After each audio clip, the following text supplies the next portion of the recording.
Welcome back!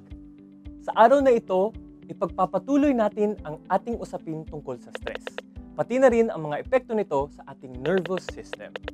Pero bago yon, babalikan natin ang mga natutunan natin mula sa nakaraang episode.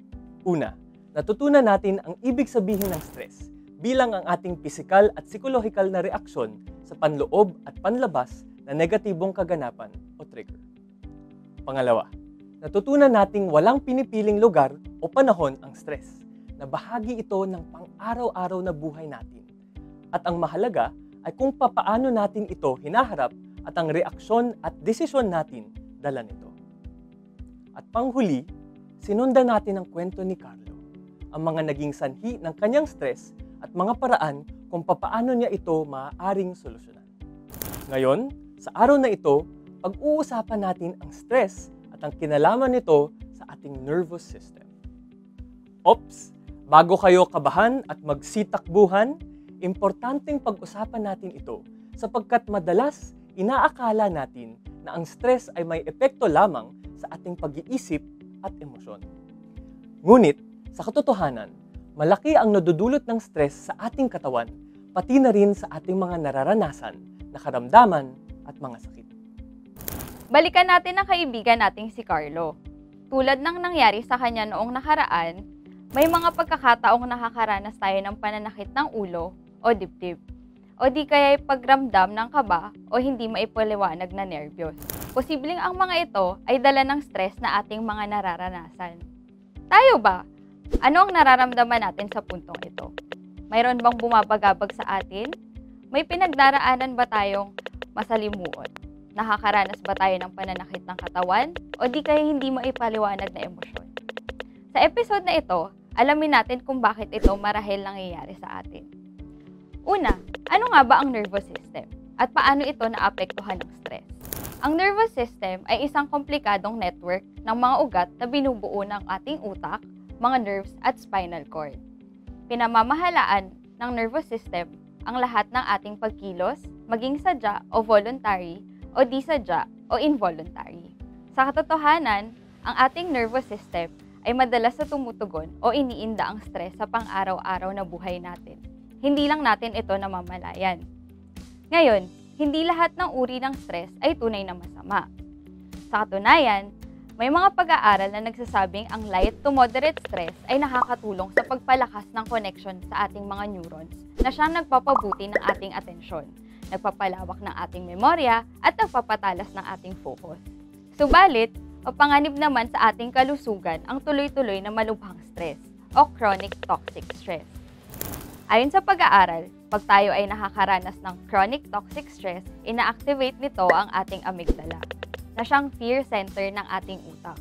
Maaari niyong isipin ang amygdala bilang fire alarm ng ating katawan. Kapag may sunog o problema na nagaganap sa ating katawan o sa paligid nito, tumutunog ang amygdala para ipaalam ito sa atin at bigyan tayo ng kakayahan tumugon sa panganib na ito. Ngunit, pag tayo nakakaranas ng chronic toxic stress, para bang palaging tumutunog ang fire alarm natin at walang tigil ang pagiging alerto natin. Kasama na rin dito, marahil lang hindi maipaliwanag na kaba, pagkaaligaga at nerbiyos. Maaring makaapekto raw ito sa ating pagtulog, pagtunaw ng pagkain o digestion, pag-iisip at kahit ang kalidad ng ating immune system. Pero wag sana tayo masyadong kabahan. Tulad ng nasabi na natin, lahat naman ng tao ay nakararanas ng stress. Iba-iba ang epekto nito sa atin at ang mahalaga ay kung paano natin hinaharap ito. Pati na rin ang kaalaman natin sa mga paraan upang ibsan ang mga sintomas nito. Ang mga sumusunod ay halimbawa ng mga simple at madadaling exercise na maaari niyong gawin para matukoy ang inyong nararamdamang stress at mga paraan para agapan ito. Una, maghanap ng tahimik na lugar. Pagkatapos, tanungin ang sarili, ano-ano ang nararamdaman ko ngayon? May tension ba akong nararanasan sa aking katawan? Isaysay natin. Ulo, mata, lalamunan, balikat, dibdib, mga braso at kamay, tiyan, dinte, paa, meron ka bang nararamdaman ngayon? Bakit kaya nararamdaman ko ito ngayon? Saan galing ito? At ano ang gustong sabihin ng katawan ko? Pwede nyo i-pause na sandali ang video. Bigyan natin ng oras para maramdaman natin ang mga kailangan nating maramdaman.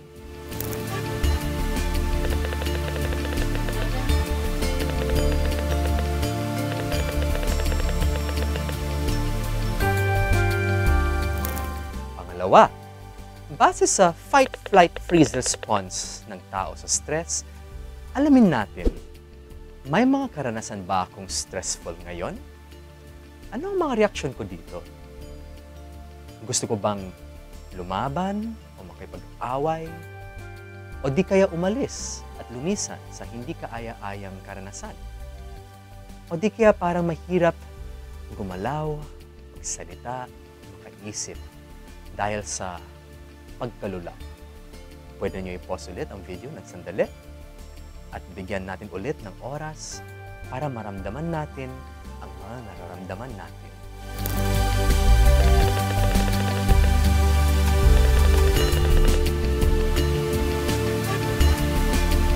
Panghuli, sa mga ganitong pagkakataon, nakatulong talaga ang stretching o ang pagmamasahe sa tensyonadong bahagi ng katawan.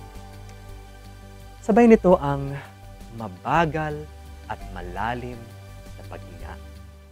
Natutunan natin na ang stress ay nakakaapekto sa ating nervous system, na siyang komplikadong network ng ugat na binubuo ng utak, nerves at spinal cord. Pinag-usapan din natin ang amygdala o ang fear center ng utak at kung papaano ino-overload ito ng stress na siyang nagiging sanhi ng iba't ibang karamdaman tulad ng pagkawala ng memorya, atensyon, tulog at iba pa. Dinaanan din natin ang ilang mga paraan upang alamin ang nararamdaman nating stress, ang pinag-uugatan nito at simpleng paraan upang maibsan ito. Ngunit, mahalaga ring sabihin sa pagkakataong tunay na malubha na ang nararamdaman dala ng stress, maaari tayong lumapit sa psikolohista at magpakonsulta. Mahanap ang ilang organisasyon na nagbibigay ng psychosocial services na libre o mura sa description box below. Maraming salamat muli sa pakikilahok ninyo sa usapin natin sa araw na ito. Sana ay may natutunan kayo. Sa muli nating pagkikita, paalam!